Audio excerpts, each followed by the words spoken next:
Hi, everybody. Welcome to the This Is Not Therapy Hour. Back after a short break of a couple of weeks. My name is Marie. I'm a coach with Effective Artistry, and I'm joined as ever by Brandon Tessers, LCPC and Clinical Director of Effective Artistry.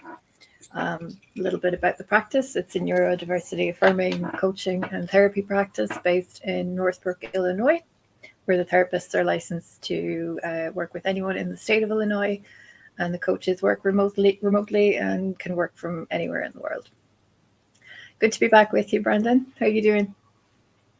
Good. It's good to be back with you. I apologize. Like many neurodivergent people, I struggle to listen to my body. I talk about it as deprioritized interoception and did not Uh-huh. eat or drink anything before this. And so we'll be eating and drinking during this. So I apologize if that is bothersome to anyone. And if so, let me know and I can mute and things like that if the audio is causing any problems. Sounds good. I forgot to eat lunch today, so I remembered about an hour ago. So it's 6 p.m. here.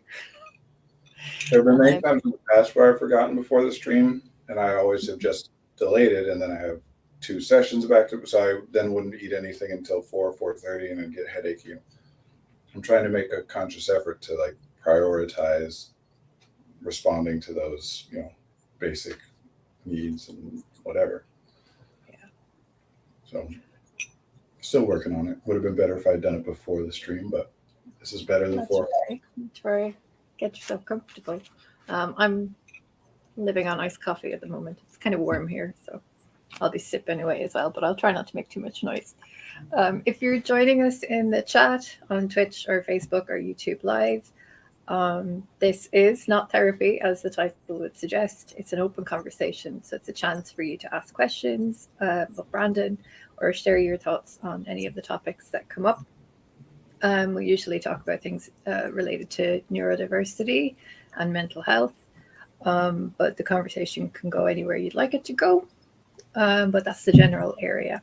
Um, so I don't have a bunch of questions to put to you today, Brandon, but one thing that has come up for me is the topic of decision making or decision fatigue or decision paralysis and overwhelm, and how that might affect um, people who identify as neurodivergent, or how your neurodivergent identity um, might inform or affect your decision making process. Yeah. Awesome. I love that topic. There was a time a couple years back where I actually was like trying to come up with worksheets and things and was very focused on decision making worksheets because there's a lot of stuff there and I'm excited to talk about it. I guess is the short version of everything I was about to say. All right, well, I'm not sure where to start. So I thought I'd start with an example from my own life. Um, we'll say I get overwhelmed and I get stuck in decision making when I'm trying to clean house. So maybe I've got a bunch of clothes that I don't know what to do with. They're old, they need mending. Um, so I'll look at them and I'll go, okay, I could set them aside for later and maybe take a needle and thread to them. Truthfully, I'm not going to do that. Another part of me will say, well, I could take them to a charity shop, but then I'm just offloading hand me downs that are maybe not worth selling to a charity shop and giving them my rubbish to deal with. But the social conscience keeps saying, no, you shouldn't throw these things out. You should try and upcycle them or mend them and get more wear out of them. So ultimately what ends up happening is they get stuck in a bag and the bag gets stuck in the wardrobe. And 6 months later I'll find them and I'll go through the whole process again and they'll go back in the wardrobe. And it's because I start overthinking what I should do next. And it looks to somebody else, it looks like a really simple um, a set of steps. Get them out of your house. You don't need them. Get them out of your house. But I get stuck on the where and the how and the why. So that's maybe one example. Yeah, from my own experience. that's great. I like that example, and and that's going to be the best way. I mean, I think that's the best way to talk about anything, is to talk about real examples from our real lives, because we have information about it instead of it being hypothetical. But decision making is a term that covers a lot of different stuff. And so the best way to approach different pieces of it is going to be just, so this kind of decision making you're talking about, as opposed to something where it's like, I have to decide, which school I want to go to, or I just got an unexpected, $2,000 and I have to decide what I want to do with it or whatever. The type of decision making you're experiencing right now, I think would fall under a lot of what people would just call like planning, right? Like coming up with the plan that you need to then execute. I know I want to clean out these clothes. How exactly do I want to go about doing that? So we're like operationalizing the intention of cleaning them out. What's the actionable step by step? And yes, it is a place that neurodivergent people tend to get stuck. So I like to use a couple different terms when talking about this stuff. One is efficiency. And when we're talking about efficiency, we're talking about the maximum, return on investment, the value gotten per cost spent. So making a plan take less effort or less time or whatever, while retaining the same value, makes it more efficient. Or coming up with ways to get more value without increasing the cost, or increasing the value more than you're right. Efficiency is per resource spent, the value that you get. You're trying to maximize the value per the resource. The other term that I think matters here is expediency, which is just a reference to what can be done right now. What is expedient kind of almost means what is convenient, what can happen now. To me, effectiveness, being effective, that word means a lot to me. That's why it's in effective artistry, is the theoretical optimal balancing point between efficiency and expediency. That you're trying to be as efficient as possible while also being expedient so that something actually happens. If you're focused, and neurodivergent people tend to be, if your primary focus is on being as efficient as possible, getting the maximum value out of the minimum cost, well, that incentivizes doing a lot of thinking before you do anything. Because thinking, even though it has a cost in and of itself, thinking about things is a much lower cost generally than actually engaging in like starting to mend them or taking the clothes to drop them off somewhere, which is going to take more time and energy than it takes to just consider, should I do this or should I do that? Yeah. So we have a tendency to think and want to come up with the most efficient plan. And people will think about this in different ways. We'll call it overthinking or perfectionism, or we can say, like, one way of phrasing it that people tend to respond to is, it's like, I don't want to do anything until I know that the plan I've come up with is going to work, right? Like, until I'm sure that college is the college I want to go to, until I'm sure that that job is the job that I want, I'm not going to do anything about it. And there's advantage to that. And it's even like little micro decisions. Like for me, I know that I'll catch myself if there's something down on the floor that I need to reach down and grab. I'll quickly kind of think like, is there anything else down on the floor that I need to grab? Can I just stay bent over and grab a few things before standing back? Uh-oh. You still there? Yep. Oh, just another one of my things had a timer on it and popped up. Okay. Or I'll drop a thing and be like, oh, I'll pick that up later. Or leaving things at the bottom of a set of stairs or at the top so that like the next time, big decisions, little decisions, we want to make sure that we're not wasting our efforts. Yeah. Problem is that thinking in order to come up with a more efficient plan also involves spending effort. So this is my like ridiculous math way of thinking about all this. But in any given situation, there is theoretically a point at which you have invested as much as you can invest in terms of coming up with the most efficient plan, and going any further in trying to come up with a more efficient plan now makes the whole thing less efficient because of how much resources you're spending on coming up with that plan. And that's all theoretical and philosophical and not super actionable. We can do more actionable stuff, but I think that's I like to give that groundwork of what it is we're trying to do. We're just trying to come up with the best idea. And until we're solid or confident that we have, let's put it off, because I can always come up with, if I haven't done it yet and I come up with a better idea later, I can still do it. But if I've donated them and I come up with a better idea later, I can't go get them back. I feel like if you're coming to the realization that you're neurodivergent later in life, all these decisions, big or small, start to acquire a lot of weight suddenly, because you're seeing everything in a new light, through the light of being neurodivergent, and you go through that process of questioning everything that ever happened before on every decision you make, especially if you've gone through, I guess, difficulties with jobs or college or whatever, and you feel like there's a lot more pressure to get it right now that you're a bit older and a bit wiser. And so it can be great to have that realization and to understand a bit more about yourself, but also decision making can become even more challenging. Am I making sense? Yeah, absolutely. And this is one of those places where I've mentioned a bunch recently, that people who use neurodiversity language but are really just talking about the medical model, this is one of those places where it causes a problem.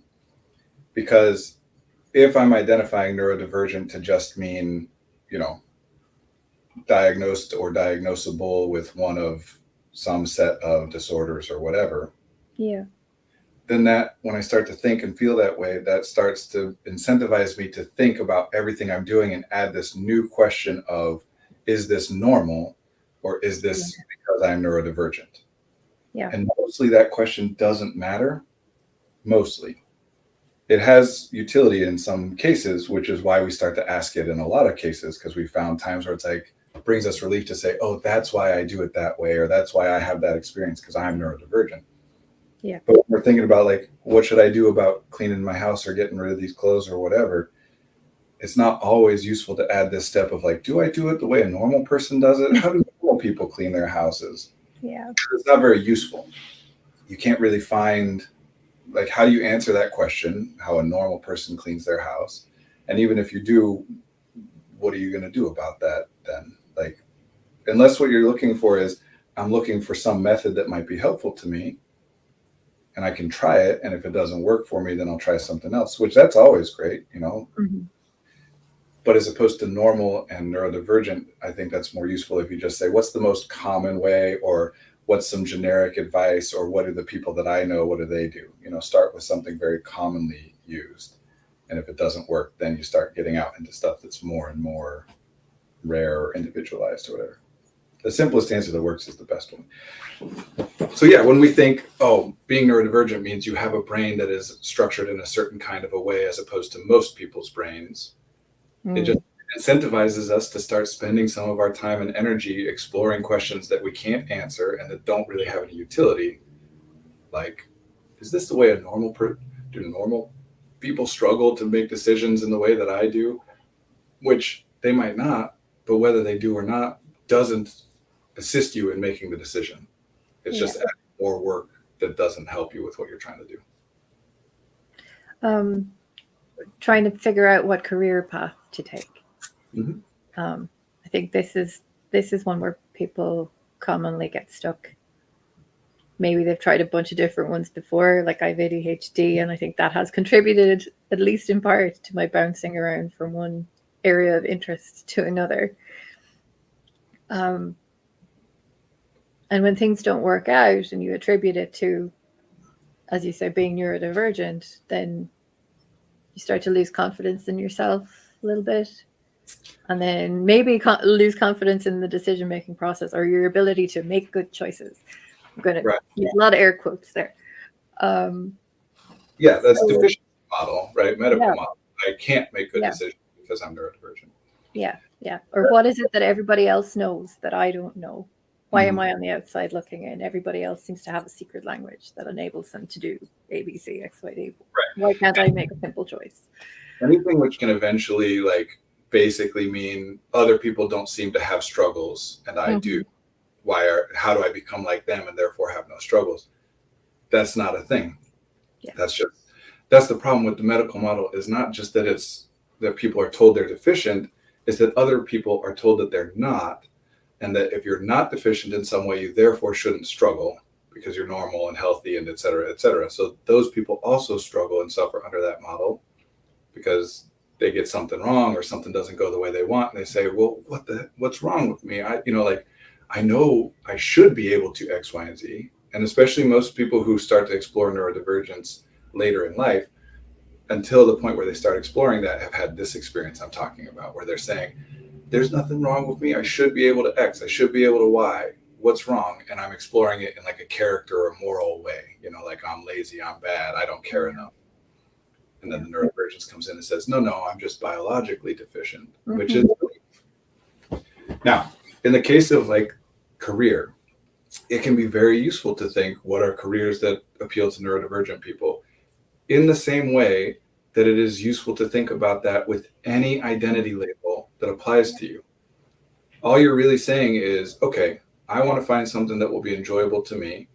Let me identify elements of things about who I am and look at other people who share those elements and see what they've enjoyed and what they've struggled with, because that might help me get some sense, like if I say, well, I like board games.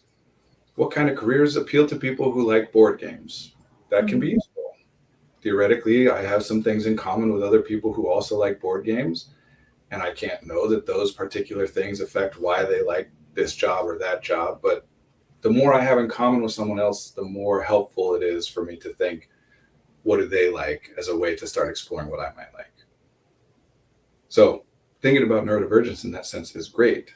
Just don't think of it in the sense of I only qualify for, or I'm only capable of, or as though it restricts your options. Yeah. Neurodivergent people can do anything that non-neurodivergent people can do, because there isn't such a thing as non-neurodivergent people.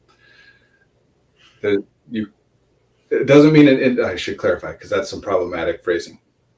An individual person cannot do anything, right? You can do anything you want is not true of a given individual. It is true of a blank slate human, generically speaking, that an individual human can theoretically do anything that any human can do. Each individual human, though, you have specific things about you. I have specific things about me that dictate what it's going to cost me to do this versus what it will cost me to do that. So I don't mean to say you can do anything you want to do. The label of being neurodivergent is not one that restricts your ability to do something. Yeah. So it can be useful to take that into account. Just don't think of it as my brain is broken or structured in some deficient way compared to everybody else's. Right. One thing I've noticed, and I think we've talked about it before, is that sometimes there's a tendency, not just with me, but with other neurodivergent people, to worry too much about what others are thinking about us and our behavior and our values and our goals, and not enough worrying about how we're feeling ourselves. Yeah.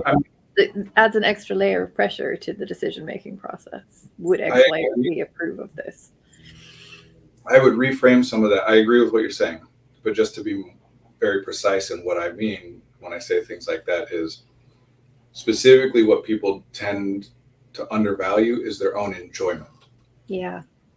Because if you're saying just, like linguistically, whatever, it technically can't be true to say, I don't care enough about what I want, because whatever you're caring about, even if it is how other people perceive you, that's what you care about and therefore what you want. Yeah. But a specific thing that does get overlooked a lot is, what do I enjoy? What feels good or enjoyable to me? What feels difficult or painful to me? Because caring about what other people think of me and what they want from me and how I impact them, and that's A, valid to think about, and B, impossible not to think about. Yeah. There is no way to not think about how anybody else would think or be affected by something. If for no other reason, a ridiculous way of proving the point, but if for no other reason, because even your thoughts happen through language that was taught to you by other people. Try and think a thought without using any word that somebody else came up with, right? Like what we think other people experience, desire, care about, whatever, it's factored into our decision making in a process in a way that we can't extract. Mm-hmm. So that's another one of those things where it's like, oh, neurotypicals, they don't care what other people want. No, they do. They might have a different idea about what it is, or they might be paying attention to different people or interpreting things in different ways. But you have to care about what other people, even if you're a jerk, right? All those assholes with all the power that don't give a crap about anyone else's experience. Well, they're still going to care that other people are intimidated by them or fearful of them or aware of their power or whatever, because if no one was, then no one would do anything that they want. It's not a survival strategy that works for humans. Which is just my roundabout way of saying, don't judge yourself for wanting what you want, whether it's because of how other people are impacted by it or not. If what you're doing is not something you like, and you want to change it, or you think it's not worth it, or you want to do more of something else, then yeah, let's look at how to make those changes. But chalking it up to, I care too much about what other people think, that's just another way of saying I'm the problem. I care too much about what people think, without investigating, well, why do the other people around me want me to do these things? Or why do I interpret them that they want me to do whatever? Don't take it all on yourself. But yeah, pay attention to what you like. In terms of career decisions, when people talk about what am I good at, which is in our culture what people mostly tend to focus on when they're talking about careers, when you say, what do you want to do? They say, well, I'm really good at X, or what would you be well suited to, or whatever. That's a really, good and bad, they're useful linguistic shorthands. This is a place where it's not very useful. Because what do we mean by good at? Like, I'm good at math, I'm bad at math. What does that actually mean? If I'm theoretically good at math, but I hate doing it, and this person's theoretically bad at math, but they enjoy it, which of the two of us is going to find more success in a field that involves doing a lot of math? Which of the two of us is going to accomplish more over the course of our life and the course of our career? If you're thinking in terms of career, saying, what am I good at? Literally should just be, what do I enjoy doing the most? Yeah. Because that's what you will be able to do the most for the longest. You'll accomplish things and be sustainable and grow. Neurodivergent people, especially people who are identified later in life, tend to have a pattern of, well, I'm good at this because I pick things up quick. So I do that a bunch and everybody thinks it's super valuable. So I'm going to do that and get a lot of value out of it, but I don't enjoy it. So then I kind of burn out. And then I do some other stuff and I find something else that I pick up quickly and I'm good at and that people find valuable. And I do that for a while, but I don't like that either. So I burn out and I just hop around different places. Where like some people work the same job at the same place for 40 years and retire and they enjoy it. That seems ridiculous to me. I can't imagine that. Yeah. But it's really just based around building a life that is enjoyable and sustainable for you so that you can show up and do the same thing tomorrow that you're doing today instead of trying to figure out how to be most efficient. Because even in your example, part of what you're factoring into trying to figure out the most efficient path is, well, I know I'm not going to follow through on this later. So I got to come up with a plan where I can just do it all right now. Otherwise, it won't get done. And then anything that we're trying to do that just can't really be done all in one moment tends to be, I'll come back to that when I can figure out how to do it all at once. And that's still a decision. Deciding to put something off is still making a decision. Yeah, well, It's not the optimal one. Some versions of talking about decision making involve a lot of like philosophical discussion about what is choice and what is free will and whatever. Yeah. And that kind of goes down that path. And I would, from a practical perspective, I would say, just because you do something doesn't mean you decided to do that thing. Okay. Because otherwise people go in trouble with like, why do I keep choosing to fail? Why do I, That's true. Yeah. It's the whole idea of the subconscious that sure, consciously you want this thing, but it keeps going this other way. So subconsciously you want it the other way, which is not a thing that can even theoretically be true. Desire is a conscious experience. There's no such thing as desire that isn't conscious. Mm-hmm. If it were, how would that sneaky other part of your brain, the subconscious part, why does it get to overrule your conscious desire? Have you just upended psychoanalysis? This is something I've been working on I talked about for a long time, because that's not what Freud really was talking about when he Mm. introduced concepts. This is and Freud himself has criticisms of his younger work and his older age and whatever, because we develop and we evolve. He came up with some ideas that were interesting and helpful to him and to others, and then Jung and his disciple took some and changed it. We build on stuff. We put out the best we can come up with. But this pop psychology idea that anything that happens in your life is a thing you chose. You have total control. Just choose to be happy. You're in control of your emotions. You're in control of your actions. It's not true. Like, choose to never go to sleep. You have a finite ability to do that. You can put it off to a certain extent, and it gets harder and harder and harder. And eventually it happens whether you choose it or not. Choose not to use the bathroom. Choose not to eat. And I know these are ridiculous examples, but we could say the same thing about choose not to feel sad, choose not to feel tired, choose not to feel angry. You have a limited ability to do that, but given the context and as things change, it gets harder and harder until eventually you cannot override everything that happens to you by just thinking about it enough. And part of what neurodivergent people tend to struggle with is we have really bought this messaging by and large from our culture that if you think the right way, then everything you want will happen. Yeah. And so you spend all this effort just trying to think the right way. Let me care more. Let me want this better. Let me come up with a better plan of what to do. I should try and upcycle these things. Let me come up with, and we just think and we think and we think. The resources required to think are not exactly the same as the resources required to act on anything, but some of them overlap. The more you're thinking, the less you're doing stuff. And the more you're doing stuff, the less you're thinking. One isn't better than the other. You just want the right balance. And that balance changes based on what it is you're trying to do and the context in which you're trying to do it. There are no rules that you can learn, which is what neurodivergent people really want. Yes. We want to find the rules that say this is exactly how to go about this thing so that it will never be a problem ever again. You'll never fail. You'll never struggle. How do I make sure I never accidentally get dehydrated? I never get tired. I never accidentally hurt somebody I care about. Those rules don't exist. There are things you can do to make it less frequent, and there are things you can do to address it, notice it, fix it better, faster when it does happen. But there are no secret rules that neurotypical people know and we don't about how to interpret everyone correctly all the time, as though neurotypical people never miscommunicate with one another. I do think that's part of the struggle, is when you believe those rules exist.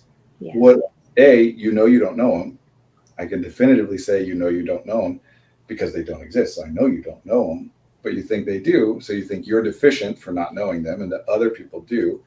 And it incentivizes you to spend all of your time and energy trying to figure them out instead of just saying, well, there's not a rule here. We just got to try something and see what happens.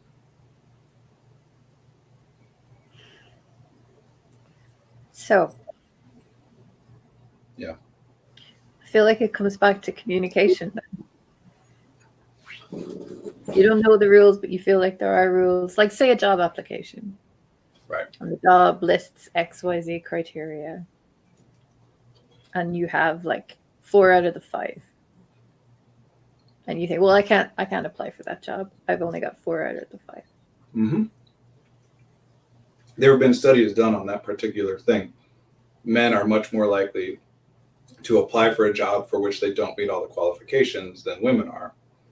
And people get hired for jobs where they don't meet all the qualifications all the time.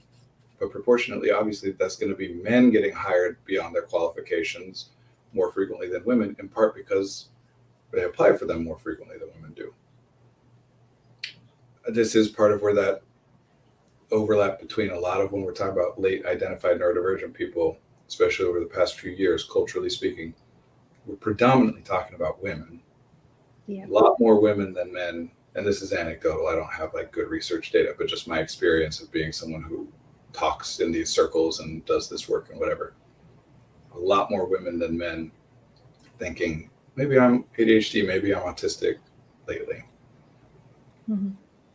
because women have been taught about rules in a different way that men have. Men are socialized in our culture to not care about the rule. Like, look at all the like billionaire, you know, the guys that get worshipped in our culture as hardworking geniuses. Look how they break the rules and they break the mold and they reshape the game and whatever. That's what you're supposed to strive to do.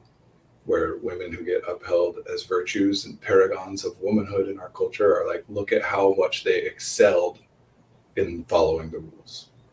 Yes. Yeah. Compliance is a virtue. Yeah. Right.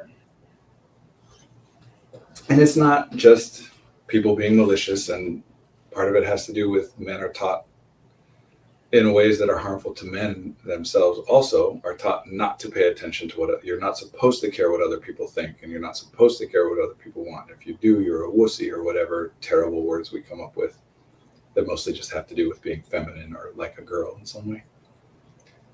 It's just nobody knows. Nobody knows what they're doing. So it's worth thinking about things and getting opinions and doing research to get some starting point, right? Like if you're tired all the time, it's worth looking at how much do people generally sleep? Not as in how much do normal people sleep, and I'm not a normal person. Yeah. But statistical average, which is the only thing that research can do, what do people tend to do best with sleep-wise? 8 hours a night. Great. Does that mean any given individual sleeps exactly 8 hours a night? No, of course not. It can't. Like, even the most routine and rigid person doesn't sleep exactly that long to the millisecond every single night. It's just an average that's useful.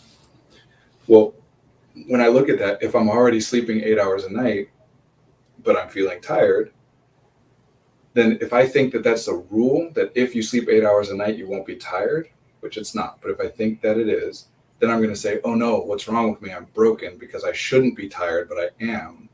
This has to be in my head, or I'm doing something wrong or whatever.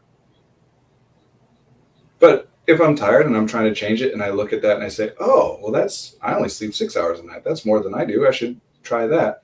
Great. It gave you an idea of something to try because that's what works for most people. And if you try it and you sleep 8 hours a night and it feels better, cool, that was useful. And that happens most of the time. That's why it's statistical average. But if you don't, if, for example, you can't get yourself to sleep for 8 hours a night and therefore it doesn't solve your problem, that doesn't mean that it theoretically would if only you could get yourself to do it. Being able to do it is part of what needs to happen in order for it to succeed. Find something else. Or sometimes you're sleeping 8 hours and you're still tired and maybe you need more, or maybe there are other variables and other factors going on. So you just got to do your best to balance getting other people's opinions, learning about other people's experiences, what they think would work, what their advice is. But then also you got to just try stuff knowing that you don't know how it's going to go. Mm-hmm. That's a lot of when it comes to decision making, what college do I go to kind of decision making.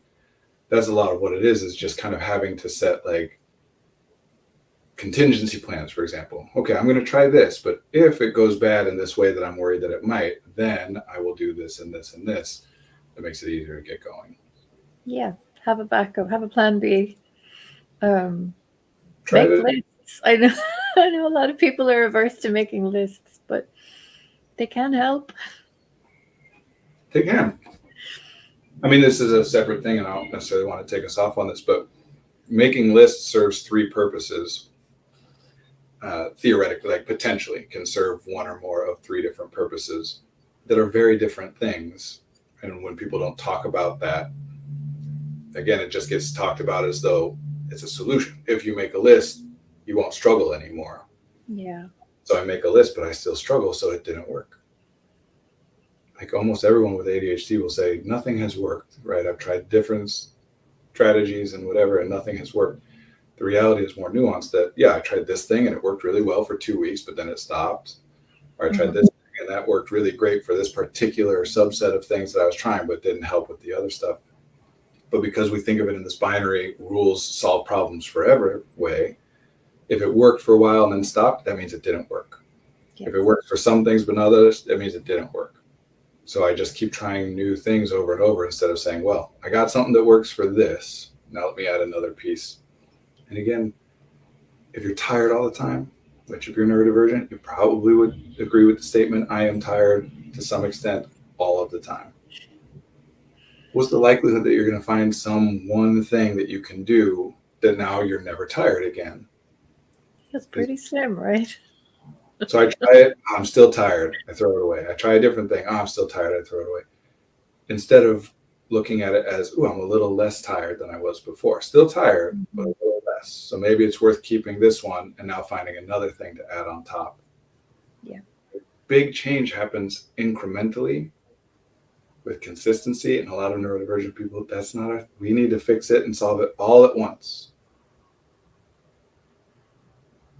So that's the striving for efficiency, right, not being effective. Which, by the way, usually makes us very well suited for the kinds of tasks where thinking about something a lot and coming up with one really effective way to fix or change or do whatever you're trying to do in a short span of time, we tend to be really good at that stuff. We're optimizers. Yeah. I mean, it overlaps a lot with what we call intelligent. And again, particular kinds of neurodivergence, specifically, we're talking about people who come to that realization or exploration later in life. In those cases, almost always it tends to be people who will say things like, yeah, I always struggled in school with actually like doing the work and taking notes and stuff, but I was really good at the tests, so I got by. Or I relied on my raw intelligence, or I charmed the teachers and people just liked me, or some version of, yes, I did succeed, which is why I didn't get identified as neurodivergent earlier, but in a way that is different than what I'm told was the way that you're supposed to succeed, which is why I'm still exploring it now. There's a reason there's a lot of former gifted kid syndrome, whatever, discussions that overlap with a lot of neurodiversity discussions. Yeah. And, I guess we hit burnout. We all tend to hit burnout at that stage in life where we're suddenly realizing, oh, maybe I'm autistic. Maybe I have ADHD. Yeah, like it burnout. sometimes takes burnout for us to recognize that there might be something else going on. Which is true and sucks that it comes to that. And is not a binary state. And I know that nobody actually thinks that it is, even though we talk about it like it is. But I do think that how we talk about things matters. There's a reason that people's pronouns matter, right? Like the language we use does impact how we think and how we interact with things. I said before, choose not to sleep.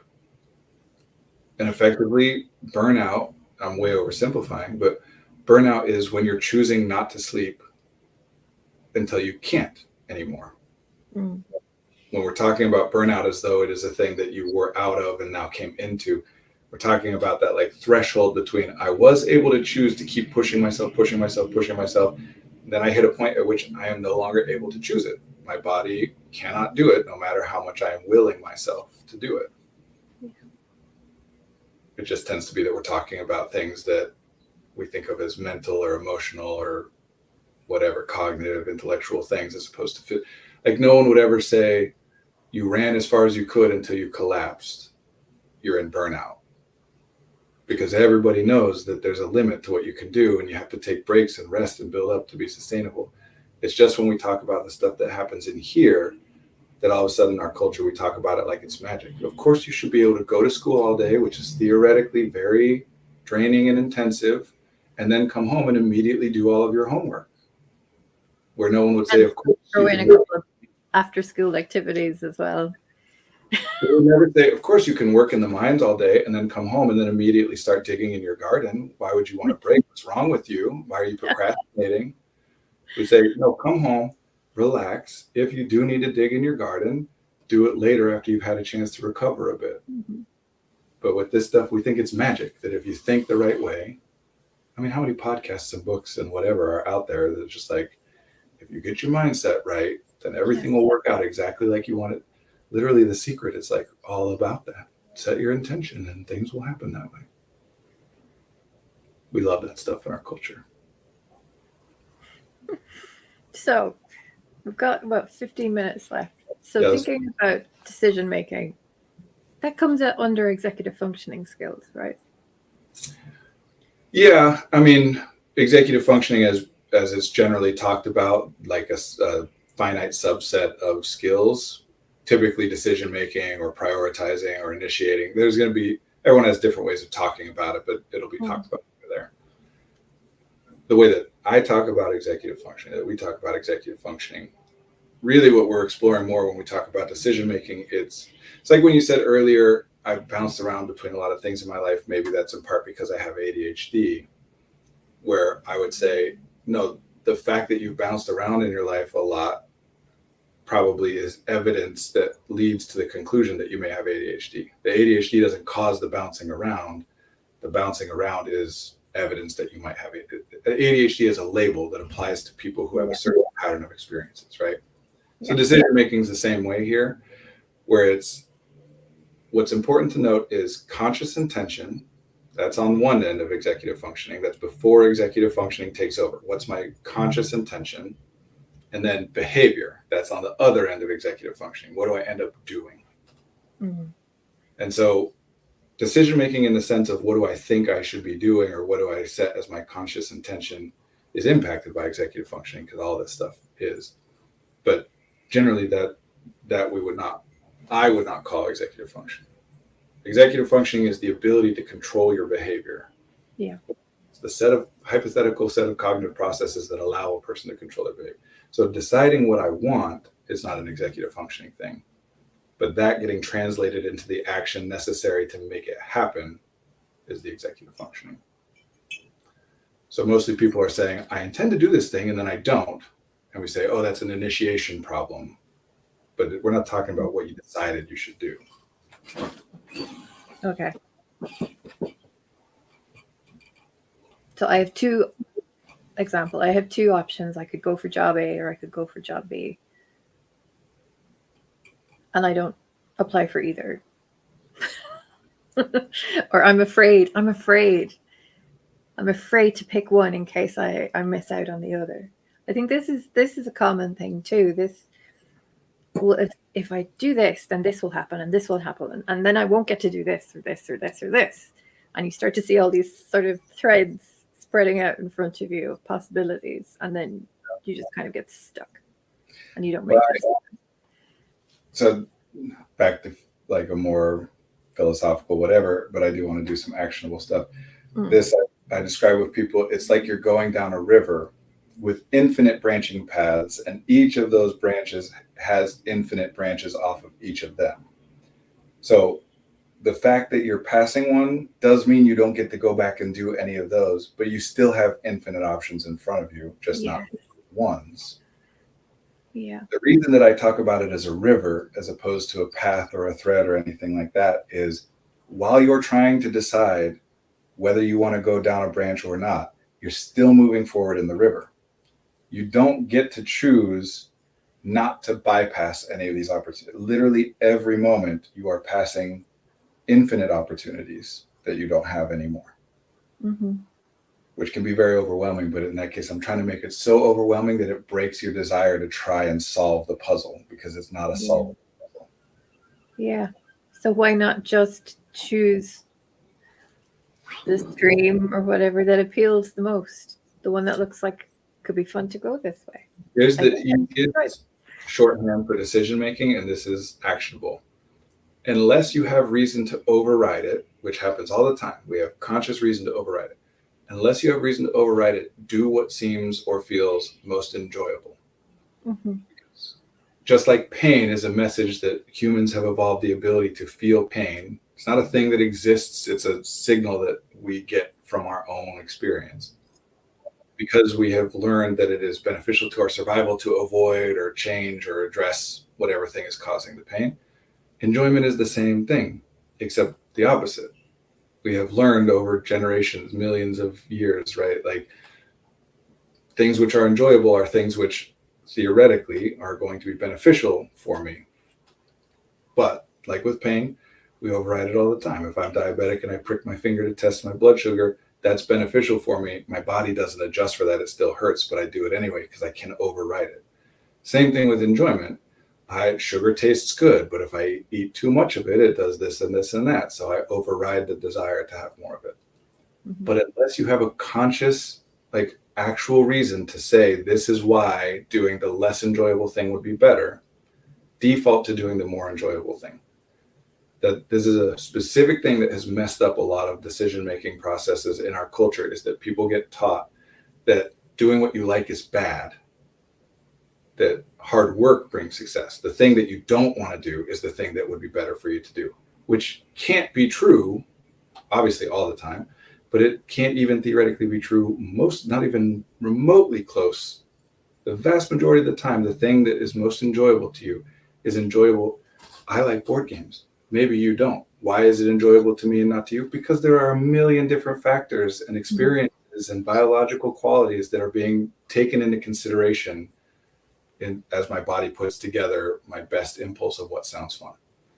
So absent everything else, default to what seems more fun or what is more fun, until you can come up with, sure, that one seems more fun, but this one pays a lot more money, which would be more fun because of what I can do because of the money than this one would be without the money.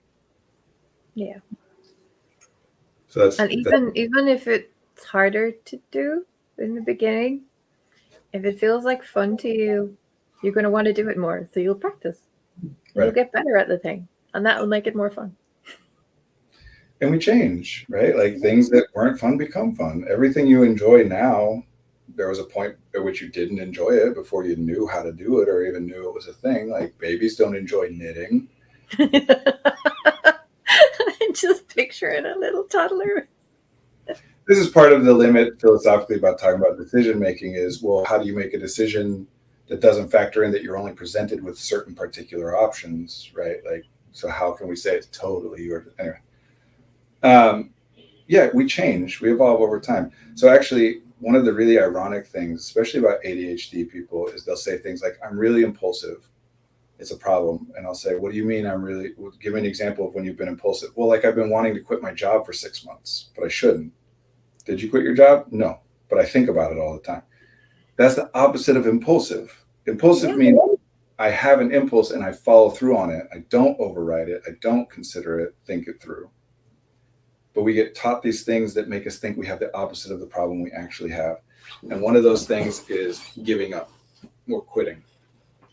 By far, the best way to approach attempting to become successful is quitting things that don't work as fast as you can. Mm-hmm. It is true that there are things that don't work, and if you keep at them, eventually they pay off. But it's also true that there are things that don't work, and no matter how long you keep at them, they will never pay off. How are you supposed to predict the future and know which one is which? And so neurodivergent people who tend to believe in rules means we tend to believe that other people, the things they're telling us about how it should be or what we're supposed to do, we tend to believe that. We tend to override our own experience. Like you were saying earlier, we'll frame that sometimes as, I don't care about what I want. That I'm doing this thing, I'm banging my head against the wall. It seems miserable. It's not paying off in any of the ways people say, but they say keep going at it. So I do and I do and I do. If you don't let yourself quit, like an actionable thing for parents, if you are trying to get your child to explore some stuff, right? You want them to take piano lessons and they're resistant to it, but you convince them to do it, which I'm not saying is a bad thing. I think that's an important thing that we all do for each other, not just parents and kids, but we say, hey, I think you might like this. People have a natural reaction of, I don't know it, and therefore I don't think it's worth my time unless we give them reason to explore it. Yeah. But if you convinced your kid to take those lessons, and then 3 weeks in, they say, no, I hate this, I don't want to do it anymore. And your response is, well, we paid for 3 months of lessons, so you can quit at the end of the 3 months, but you have to finish out the 3 months. Then guess what's going to happen the next time you try and get them to do something that they're not sure whether they want to do it or not? They're going to be a lot less likely and take a lot more convincing, because the last time they tried something that they didn't think they were going to like, it turned out they were right, and you made them do it for 3 months anyway. Whereas if you do it and after 3 weeks they hate it, and you say, okay, well, we tried it, let's quit. Then the next time you say, let's try this new thing, well, they now have evidence that when they try something new, if they don't like it, they don't have to keep doing it. So why not try a new thing? We do this backwards in our culture. Don't give up. Stick to it. Grit, determination, et cetera, because we do this reverse analysis involves a lot of like survivorship bias and whatever, where we look at successful outcomes and we say, well, those people stuck to what they were trying to do, but we're not evaluating all the people who stuck to what they were trying to do and it didn't work out. We're not factoring that in. And yes, most people who achieve great levels of success by whatever metric you're talking about are people who have done something consistently for a long period of time. That doesn't mean that doing something consistently for a long period of time does lead to success. Yeah. You have to love it, or at least like it. When you're overthinking decisions, a lot of that has to do with just you're not going to let yourself give up or quit if it turns out to be. If you say, what should I do with this thing? I could do this, or that. And you can quit and change your mind at any time, then it's pretty easy to say, I think of those, option 3 seems the best, let me try it. And if it doesn't work, oh, shoot, okay, let me try number 4. Or maybe I come up with a new option or whatever. But if I say, no, once I choose option 3, I have to follow through with it. Well, guess what? You're going to be thinking a long time before you do anything, including patterns that we then call procrastination or putting it off or whatever is, I am not sure that I want to do this all the way through or that it will work out all the way through. I've been using college and career comes up because these are important ones here where people are saying like, even friends of mine who are very neurodiversity affirming people, will say like, well, I don't know, my kid doesn't know what he wants to do. To which I say, are you still doing what you chose to major in undergrad? And none of us are. So why are we treating it like it's something that you have to figure out when you're 15? Yeah. Why do we take kids and say, no, you don't know, get to make decisions, blah, blah, blah, until they're 17. And then we say, now you get to choose what you want to do for the rest of your life. But once you choose that, you have to do it. You can't give it up. It's like we didn't even scaffold them into that. It's just now you got to make the most important decision ever and no one can tell you what to do about it, even though we've told you not to do anything without our input until now. I still don't know what I want to be when I grow up. I'm 43, but I figure I've probably got another 30 years of working life ahead of me, so I still have time to figure it out. Yeah, but you'll never figure it out. No, I'm just going to try and enjoy it as I go. Yes, you change. I did something that was really fun and then it wasn't fun, or I did something that was miserable, but I had no better options. And these are both true statements at different times of my life in terms of being able to afford the things that I needed to afford. And either way, you do it until you come up with something better or until things change so that it's no longer your best option or whatever. So I think it's funny you mentioned impulsivity because I was thinking about this earlier today about this topic. About how somebody once told me that they thought my going back to college was yet another one of my pie in the sky ideas. And I was really taken aback by that because I always saw myself as somebody who stuck with something until the bitter end. I stuck around in jobs I hated, in relationships that were going nowhere, because this is what I should do. I should stick it out. It's hard now, but it'll get better later. And so to see that somebody else thought I had like a bunch of pie in the sky ideas, I saw that then as sort of a deficit or a defect in me. But now I see that actually it's kind of cool that I have a bunch of ideas and some of them are going to go nowhere and some of them are going to be a lot of fun to play around with. Yeah. Ultimately, these are all language games. Yeah. Even sticking to it or goal-directed behavior or determination or whatever. Because if I say, oh, going to school, I don't want to give that up. Well, going to school wasn't your goal, right? You have some other goal. You determined that going to school was the best strategy to get there. Now, if we talk about grit the way that most people in our culture talk about it, don't stop doing what you're doing no matter how much it sucks. It's a lot more likely you're going to push past and ignore it because literally any sign that this is unsustainable or difficult or exhausting or draining, you just write off and push past it. And that's noble, you're pushing until you burn out and don't get there. Or you can keep this goal, whatever it was, in mind, try the school thing, be like, nope, this isn't working, and give up on the tactic, come up with a different tactic to try and get to that same goal. And there are limits, right? There are some things where you have to meet certain requirements and that there's no workaround or whatever. But generally speaking, you're going to have a lot more success. It's like trees that bend in the wind instead of break, right? Like, this isn't working, let me try something else. That's not quitting. Or talking about people as being like flip-floppers or wishy-washy or whatever. Like, you should change when you become aware of new information. You should change. Like, who decided that this was your goal? 17-year-old you, and now you're 40-year-old you.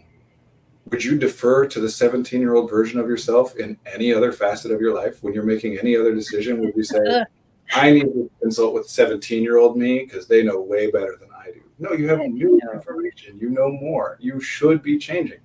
So quitting in that sense, the version of grit that people are talking about is once you've decided that you should do something, you can never get any information, including the fact that doing it is miserable and unsuccessful. No new information should dissuade you from that. Mm-hmm. But if you also look at the successful people, they just rebranded. It's a word game. We pivoted. Yes. Yeah. We responded to changes in the context and changes in the market. We anticipated upcoming trends and innovated. Like, change, you can't do something new unless you stop doing the old thing. You can't do it the same way and the new way at the same time. So it's just a matter of what people want to make it sound like. If they want to make it sound like you're giving up, they can. If they want to make it sound like you're innovating, same deal. Yeah. So back to decision making, because we got to wrap up, but some practical things that I didn't get to. This is what I always do, try and cram a bunch of stuff in. We have one question in the chat as well. Oh, yeah, go ahead. What was it? I think it might be that we should pick it up next week. So it was somebody wondering if you have any thoughts or advice on supporting a child who's going through speech delay. Do you think maybe that's something we should pick up? Great question. And yeah, let's address that another day, maybe even next week, talk about speech. I'll make a note of that and we'll come back to it next week. I can't cram it in here right now. But if you're struggling with decision making, two things that are generic but will help regardless of we can do more specific things for specific kinds. But number one, give yourself permission to quit.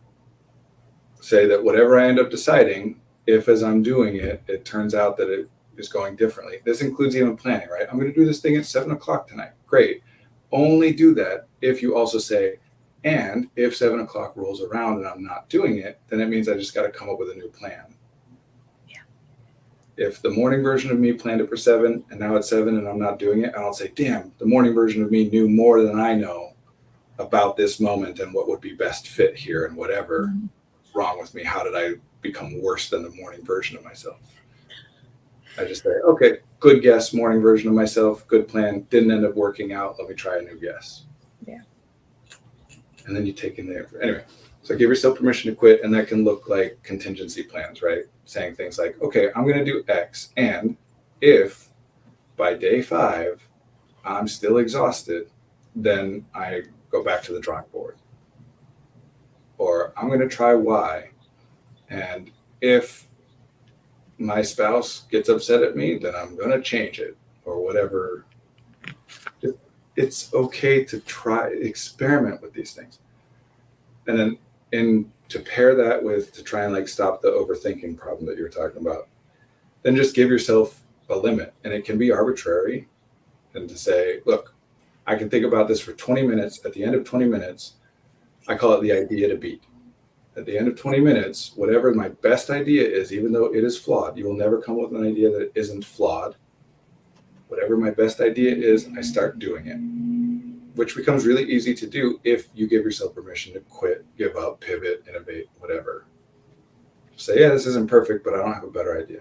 The idea to beat is a very helpful thing in this kind of decision making. What's my best idea? Now, every new idea I come up with gets compared to my best idea, not every other idea I have had. I like that. Just have one idea at a time.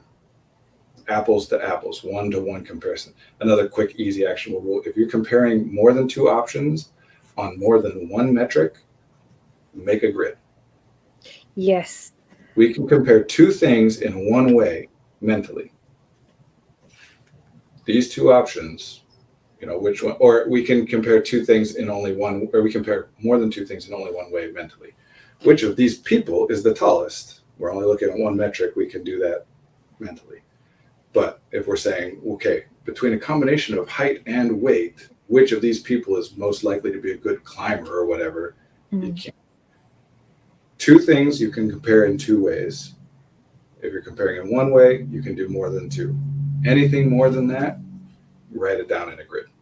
Yeah, this is where lists and spreadsheets come in handy. As dull as it sounds, it really does help. Right? We should talk at some point about the three different purposes that kind of thing serves, because this isn't about helping you to make sure you knock all this stuff on a to-do list. It's about having information up front, like careers, college, those kinds of decisions. Where am I going to live? You want to be able to say, okay, well, this one has the best climate, but this one's the cheapest, but this one has the, like you need all of that. You can't hold it all. You just run in circles. I think I showed you this before, but I have this little pad. And it says, should you say no? And it's just, you list the project at the top, and then you answer a bunch of yes, no questions in relation to the time you can give it. Will it help you gain skills or collaborate? Will you get paid for it? Do I really want to do it is there by itself? Could it lead to more opportunities? And you just write yes, no beside all of them. Count up the yeses and count up the no's. And it helps you break it down into, do I really want to do it? The thing that I try to coach people on is just acknowledging that things have cost. Yeah. Because there are things that, I really want to do, really would lead to more opportunities. This is why to-do lists are problems, is because, I'll just add it to my to-do list. Why wouldn't I? Something new that might be valuable, let me add it. But then I look at my to-do list, think I'm supposed to do it all. If instead I just say, I add it to my to-do list, and I also add a numeric assignment of how much valuable it is and a numeric assignment of how costly it is, then all of a sudden it shifts very easily to, would I want to do this? Yes. Can I afford to do it? Not unless I give up this or that. Do I want to give up any of the other things above it? No. So it would be great and I'd love it. But so that I like that sheet. It's a nice shorthand way of just saying, like, remember that things are costly, and that just because they're valuable, even if for no other reason than because somebody else would want you to, that's valuable too. Just because it has value doesn't mean that you can do everything that has value. Yeah. You can't stop the stream and say, hold on, let me figure out which of these patterns are more valuable before I go anywhere. You're moving forward. You got to figure it out as you go. So you may as well aim for the one that feels most enjoyable. Yeah, I mean, try to do your best. You see a branching path, okay, I can think about it until I'm there, but then I'm there, I just got to go. I can't stop. Yeah. Stopping just means you're going which way the river takes you instead of exerting any influence, which is fine too. Just, it doesn't mean that you haven't gone forward. All right. Relax. All of you are doing great. Doesn't matter. There are things you want to change, things you don't enjoy. Of course there are. And it is okay to want to change those things. It doesn't make you bad to want to change things about yourself or about your life. And it doesn't need to be justified to want to change those things by saying that you're a terrible person and therefore it's worth changing. You can just want to change it if you want to change it. There are things that are going on in your life that are just fine. It's things that are good. It doesn't take those ones away, but makes it easier to change the ones you want to change. Allow the ones that are good. I don't know what the hell I'm trying to say there. I'm just sermonizing, I guess, but I got to go. All right. Yeah, we've gone a little bit over time, but I think we started a little bit late too. But let you get back to work. And thanks for being here. And thanks for joining us in the chat. And see you next Monday. Let's save that question and come back to it. Thank you all. Take care. Have a good week.